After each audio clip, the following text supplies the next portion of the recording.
लड़की नींद से जागी, आईने के सामने आई तो उसने देखा कि उसके चेहरे पर कुछ दाने निकल आए हैं। इसलिए लड़की ने जल्दी से दाने की क्रीम लेकर चेहरे पर समान रूप से लगाई। लगाने के दौरान उसने देखा कि उसकी नाक पर एक और दाना निकल आया। चाहे उसने कितना भी दबाया, कोई फायदा नहीं हुआ। जल्दी से इस पोस्ट को लाइक करें, फॉलो करें और कमेंट सेक्शन में डॉग इमोजी भेजें, वरना पिंपल्स आपके चेहरे पर आ जाएंगे और फिर आप खुद से भी चिढ़ जाएंगे। लेकिन जब उसने दोबारा सिर उठाया तो क्या देखने को मिला कि माथे पर 10 अंगुलियों के निशान थे। लड़की यह देखकर चौंक गई। उसे लगा कि उसे भ्रम हो रहा है। उसने सावधानी से हाथ रखकर माथे को छुआ और वाकई वह अंदर धंस चुका था। लड़की डरकर कि उसकी आंखें कबूतर के अंडे से भी बड़ी हो गईं। इसलिए उसने जल्दी से अपने हाथों से ई को लगातार रगड़ना शुरू कर दिया। 49 बार रगड़ने के बाद अगला अद्भुत दृश्य हुआ। ई न केवल अपनी मूल स्थिति में वापस आ गया, बल्कि त्वचा भी पहले से ज्यादा चिकनी हो गई। हक्का बक्का लड़की अचानक चौंक गई। इस समय उसके मन में एक साहसी विचार आया। उसने अपनी नाक को उंगलियों से पकड़कर धीरे से आगे खींच लिया।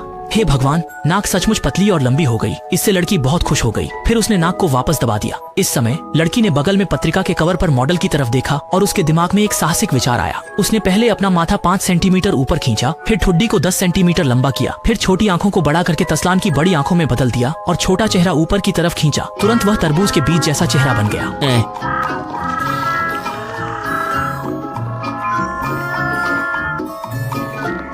लड़की संतोषजनक मुस्कान के साथ तैयार हुई। इस समय उसका बॉयफ्रेंड घर के दरवाजे पर आ चुका था और उसने घंटी बजाई। हालांकि 1 घंटा बीत गया, फिर भी कोई दरवाजा खोलने नहीं आया और इस समय तक वह थोड़ा अधीर हो गया और दोबारा घंटी बजाई। घर के अंदर लड़की पूरी तरह से तैयार हो चुकी थी। फिर भी उसने दरवाजा नहीं खोला, बल्कि चुपचाप वहीं खड़ी दरवाजे की ओर देख रही थी। उसने शीशे में खुद को देखा और फिर अपने पहले के रूप को देखा। उसे लग रहा था कि उसके मन में पहले से ही जवाब था। कुछ मिनटों के बाद लड़की ने दरवाजा खोला।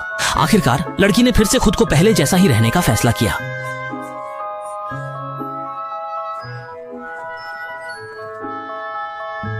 घूमते समय लड़के को लगा कि लड़की पहले से काफी ऊंची हो गई है। लड़की ने कहा कि शायद यह हाई हील्स पहनने की वजह से है।